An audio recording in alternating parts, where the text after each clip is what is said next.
welcome back to Eyes Open Media. Hope you guys are doing well. It is January 7th, 2019. Like, subscribe, and share. And thank you guys for watching the video.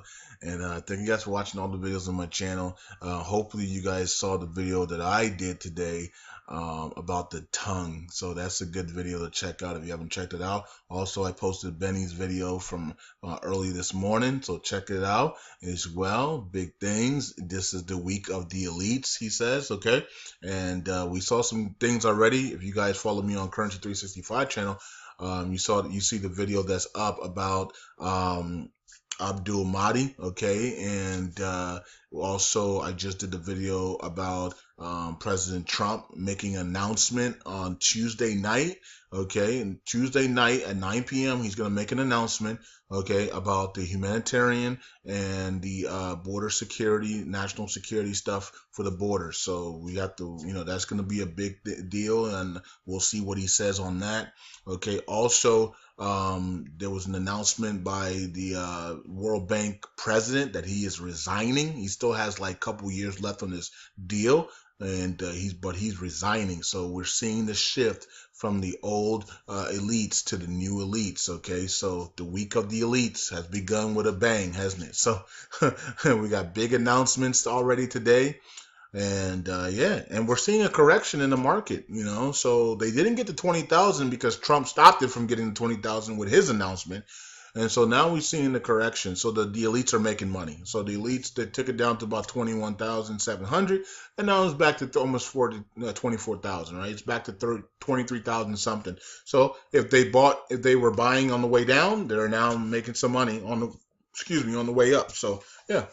They were looking for the correction at 20,000 and a reset, and Trump stopped it from going 20,000.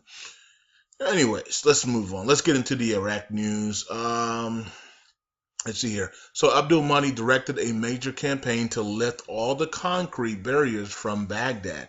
All right, so I did talk about this on Currency 365, saying that, look, if they're doing this, right, if they're removing the barriers and the concrete barriers from the roads, from the buildings, from the green zone area, from the Capitol buildings, from the governmental buildings, they're going to announce the three technocrats, okay, that are left. They're going to announce they're going to announce that they are no longer in a proxy, quota government, and that these three last names are technocrats, and they have a cabinet filled of technocrats, and that's a break in the system, right? So if they're doing this, is because they're not going to be no longer corrupt in the government. Why would you do this if you're going to be still corrupt and allow the citizens this much access to you, right? If you're going to be corrupt. So they're removing it, so they're not going to be corrupt. They're no longer planning on being corrupt. All right, so that's a good sign, okay? And I did tell you guys that Abdul Mahdi is scared, man, for his life because of the Iranian-backed people pushing him to bring in Fahad, okay? And I told him, don't worry about that. And somebody today from Parliament, I guess, said that Abdul Mahdi is scared, okay? And I did talk about that on Currency 365, so you can check out that video. Okay, so that's what's going on. They're removing all the barriers, and they're going to have these roads that have been blocked for years under the corrupt government are going to be open. The Capitol buildings are no longer going to be blocked, and things are no longer going to be the same. Okay, they're going to be like America. Okay, where you have open roads, you don't have any blocked roads. The White House is open. There's a gate there, but it's not barricaded. You know what I mean? Like there's going to be the citizens are going to be free, and have the some of the citizens told Abdul Mahdi, "Thank you for doing this. It's going to revitalize the heritage of Iraq and the roads and businesses and things like that." So it's a good thing, man. Even if he's scared, he's still doing this for the citizens. So, like I said before, he doesn't have any power right now until he gets those three names in, and they take control of that government back. And then I think we might see some good out of Abdul Mahdi, man. And of course they're gonna try to get him, but I think he's gonna be okay. And like I said, I don't know. I'm not there, so I can't protect him. Parliament reads the legal budget and amending the military service. So this is what they plan on doing tomorrow. okay, at Parliament. So I told you yesterday, I think it was yesterday, I told you guys that don't be surprised if this budget takes up all of their time in Parliament tomorrow and they don't get to none of the names and they push the names till Thursday. Okay, so don't be surprised about that because I already told you guys the budget is going to take up most of the time. And now they're bringing in some other things. Laws of the Amendment of the Service and Military Interactions chapter on the law on the general budget of 2019. They're just adding more things to the budget. So the budget is going to take up most of the time, and they might not even have time for for any names or any swearings of names or any voting on names. So just be careful of that. If we don't see anything tomorrow on the names, what they should do is they should go ahead and vote on those names first, and then and then spend the rest of the time on the budget. Okay. But of course, if they don't, if it's not somebody that's corrupt, then what's going to happen is Maliki and Mary and the goons are going to create havoc, and then there's not going to be a quorum, and they're not going to be able to get to the budget. So they're probably going to try the opposite. They're probably going to talk about the budget and things that they all can agree on, and then try to bring the names, and then people are going to walk out. I'm not doing the names. No, I'm not doing Fahad. No, I'm walking out. Right, and then that's going to happen again. Right, and they're gonna say, well, at least we got the budget. At least we took care of the budget. You know what I mean? But okay, Barzani discussed with the U.S. consul several files, including the formation of the Kurdistan government.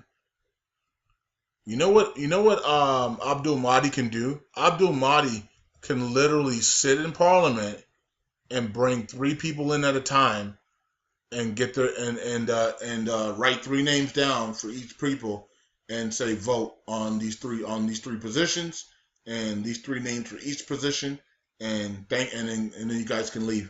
And then once it's done, no one needs to be in the parliament. Everybody can be outside. Abdul Mahdi and the president and the speaker go ahead, count it all up, and then they bring the winners in, and the armed guards are standing there, so Maliki and them can't do nothing, and they come in and they swear in, and that's it. And the government, and then that's it. That's all. I mean, they can do that.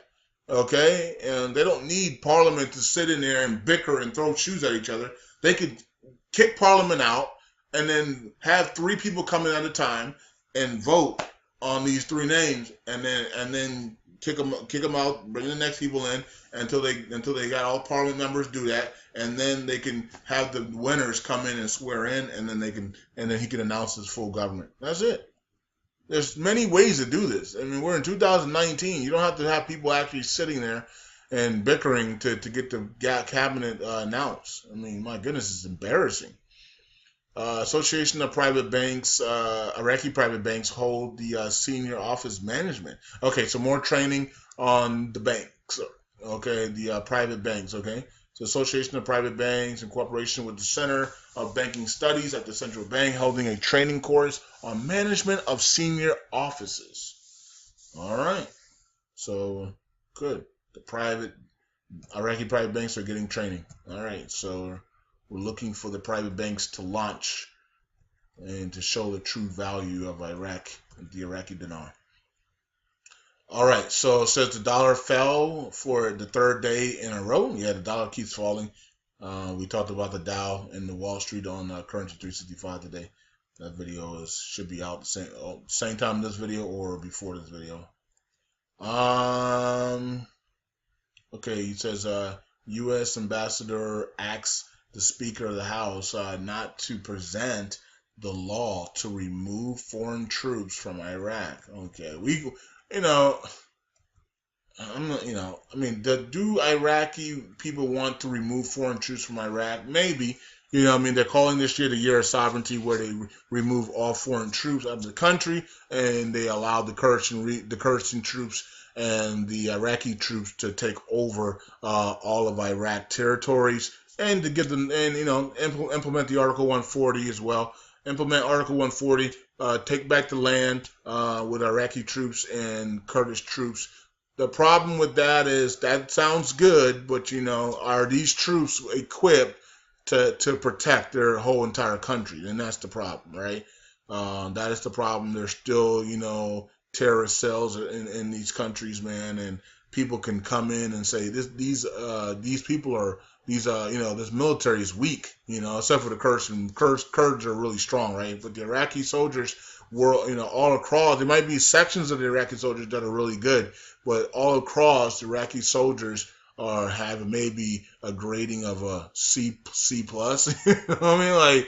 Like a C minus, maybe a D plus. You know what I mean? So the Kurdistan region, I'll give the Kurds a B minus on expertise and fighting skills and things like that. I give them a B minus. I give the Iraqi forces a D plus, maybe. You know what I mean? So do they really could they really withstand an invasion? You know what I mean? From Germany or Japan or you know what I mean? Saudi Arabia, Israel. You know what I mean? Could they could they withstand a invasion? And that's the case, and then could they fight them off? So, removing the foreign troops mean that you got to depend on the Iraqi troops and the Kurdistan troops to fight for the land. Now, Kurdistan troops might be like, I ain't fighting for that land. I'm fighting for Kurdistan, but I ain't fighting for the Iraqi land. You know what I mean? That could be the case as well, right? The Kurds might say, I'm not fighting for Iraqi land. I'm going to fight for the Kurds in Iraqi land, right? So that's a problem, right? If the Kurds don't want to fight for the other land in Iraq, in their country, but just their region, right?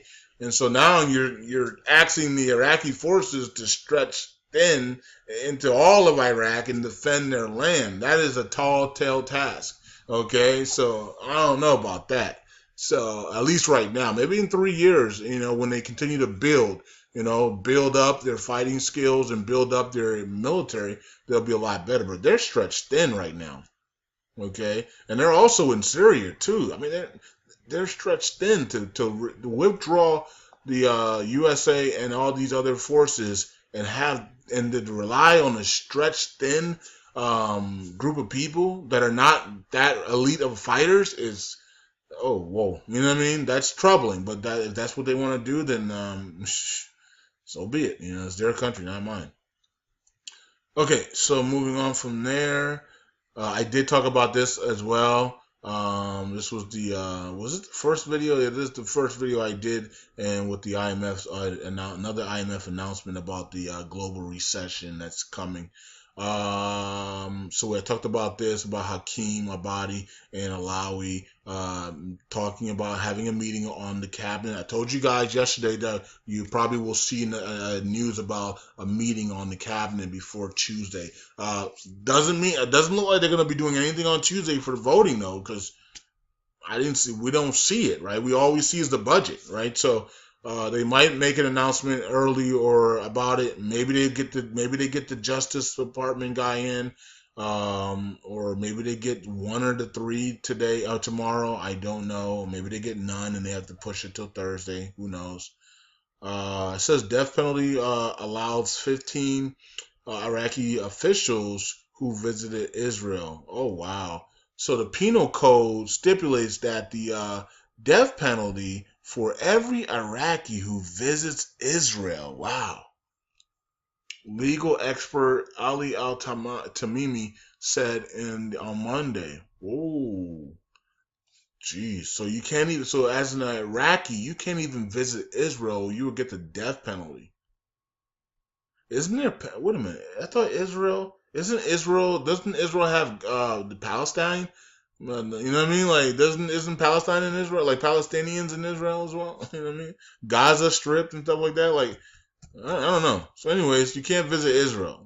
That's how much they hate. That's how much they hate Israel. So, if you visit Israel as an Iraqi official, you will get the death penalty. Wow. So these people said, "Screw it. We're going to go visit Israel," and it looks like they're going to be getting the death penalty because of that. Whoa, that is not good.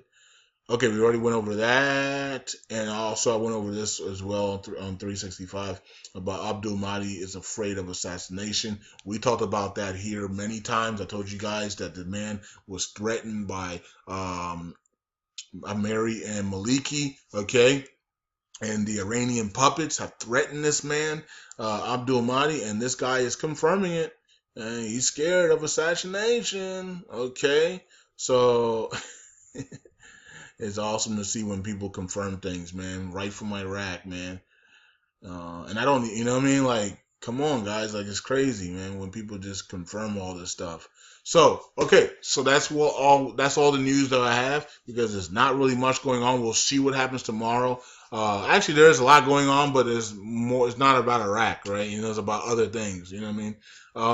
It's like the World Bank and all this stuff that's going on. Who's going to replace the president at the World Bank? You know what I mean? After he just ups and resigns, right? So they got to replace him. You know what I mean? The IMF is talking a lot last 2 days. Okay, the world's not ready for a global recession. They could have said global reset, but they chose to say global recession, right? Instead. So they're talking about that, talking about the world is not ready for that. The world's not ready for the financial collapse that's coming, right? The IMF is talking a lot. And, you know, the elites told Benny that that's exactly what you're going to see. You're going to see the IMF make some statements, and they have made some statements. So we got that. So good. Shout out to Benny on that. And people, I think you guys enjoyed that video that Benny did last night as well that I posted this morning. And I'm not sure when. I think he has I think he has intel for tonight as well. I'm not sure though, but so if he does, I'll post it tomorrow morning for you guys. And I'm trying to think what else is going on. We'll see if they vote for the cabinet tomorrow with those three names. I doubt it. If they do, that would shock me. I think they're gonna push it till Thursday and continue to delay. Maybe then push it till Saturday. Maybe get one name on Thursday and then maybe push it till Saturday. I don't know. Today was supposed to be the first day of negotiations for China in America. It's supposed to be the 7th and the 8th, so we'll get news out of that tomorrow. Donald Trump didn't go because as you can see, Donald Trump's going to make an announcement tomorrow night. Or maybe did he go or no? I don't think Donald Trump went to China. I think Donald Trump's still in America. So I think he sent a negotiation team out there. So today was the first day of negotiations on that.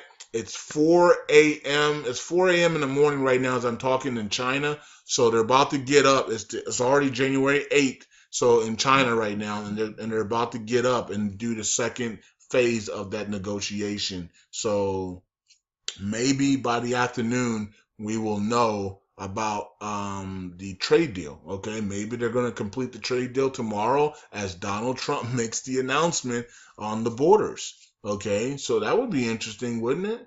And maybe they might shock us and get the three names tomorrow as well. So tomorrow might be a big day. We might see the three names tomorrow in a shocker, right? We might have a deal in the trade deal for China and America for the whole entire world on a trade deal, and then we might get we're going to have an announcement from Donald Trump tomorrow night at 9 p.m. about the border wall and humanitarian national security. So all of this could happen by tomorrow night. So we just have to wait and watch and see how this all plans out. So hope you guys enjoyed that. Hope you guys are going to enjoy what's coming up this week. Benny calls it the week of the elites. And yeah, so we're just going to see how that plays out, how all of this plays out. And we're going to be right here watching it with you guys and posting the information and watching it carefully with all the elites and everybody, all the decoders, all the elites are going to be watching carefully to see, and all the bankers to see what happens next. Talk to you guys later. Eyes open. Take care. Keep your head up. And this is our year, 2019. I'm not saying anything about revaluations. I'm just saying this is our year. In all around. Okay, I'm not talking about just financial. I'm talking about everything else, healing and family and friends and promotions and all types of stuff. This is your year. This is my year, and we're gonna do well. We're gonna be debt free. We're gonna be healed. We're gonna be successful. We're gonna be favored in the year 2019. Take care. Eyes open. Bye.